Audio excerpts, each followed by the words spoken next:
So today, we are diving deep into something pretty much every leader, especially in service industries, is grappling with right now, that generational communication gap. Yeah, it's a big one. And we're going to focus specifically on Dayna Cakebread's leadership framework, the 3 ARC method.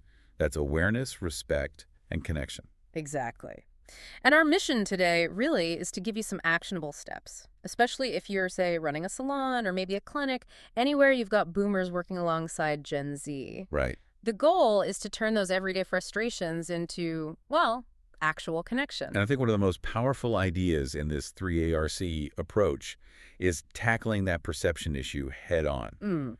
You know, what one generation sees as maybe entitlement, like wanting flexible hours. Right, that classic example. The other generation might see as just displaying high emotional intelligence, like Right. prioritizing well-being.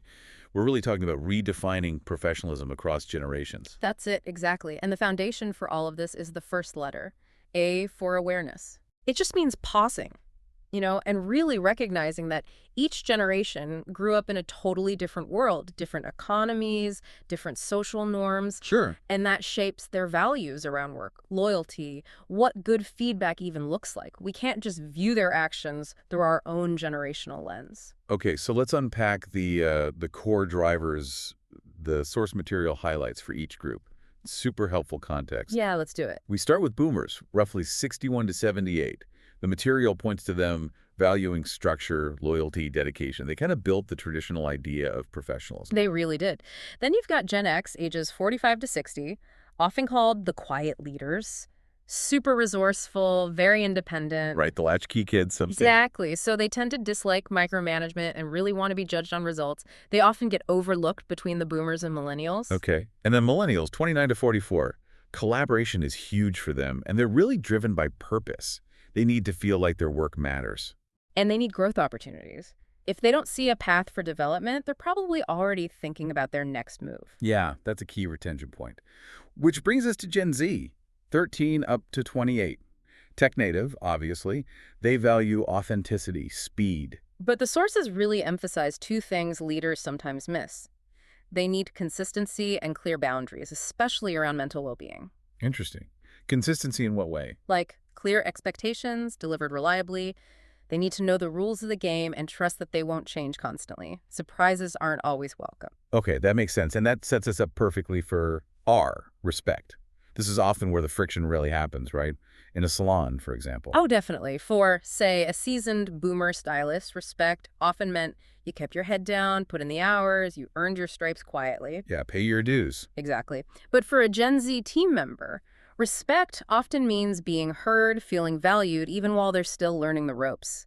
It's a different expectation. So how does a leader make that shift practical, like right now? This is where the coaching piece comes in.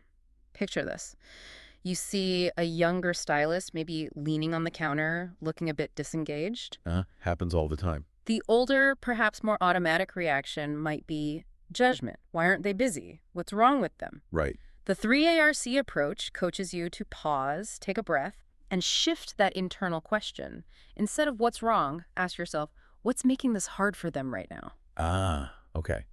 That completely changes the energy. It's curiosity instead of judgment. Precisely. It signals you're invested in helping them succeed, not just catching them doing something wrong. And that leads right into C, connection, through how we communicate. Absolutely. Older generations often operated under the no news is good news principle.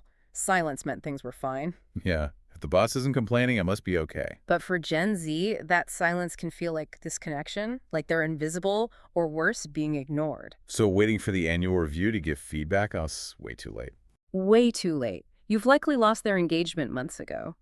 Connection needs brief, frequent feedback. Doesn't have to be formal. Like what? Just a quick, hey, I saw how you handled that tricky client situation this morning. Great job. Yeah.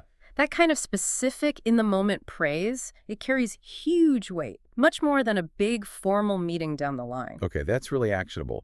And what about when they question things? Like, why do we do inventory this way? Or could we try this faster technique? That's another crucial connection point. It's easy to hear that as pushback or, being difficult. Yeah, like they're challenging authority. But often it's just curiosity. Or they see a potential improvement. Instead of shutting it down, the advice is to lean in. Ask something like, tell me more. What are you trying to improve here? turning potential conflict into an innovation moment. Exactly. You might uncover a genuinely better way to do things. So, wrapping this up, the goal of Dayna Cakebread's 3 ARC method, it's not about suddenly lowering standards for quality or service, is it? Not at all. It's about building a bridge. It's creating these mentorship moments. Let the experienced stylists teach the nuances of deep professionalism, client care. And let the younger stylists share their insights on digital trends, social media, maybe what younger clients are looking for. That's the powerful exchange. It bridges the gap effectively. Okay, so for you listening right now, leading your team, here's the final thought to wrestle with, drawn from the leadership self-audit section of the material. Ask yourself honestly, do I adapt my communication style for each team member? Or do I expect them all to adapt to me? Thinking about that is really the first step to shifting from just managing tasks to truly mentoring potential.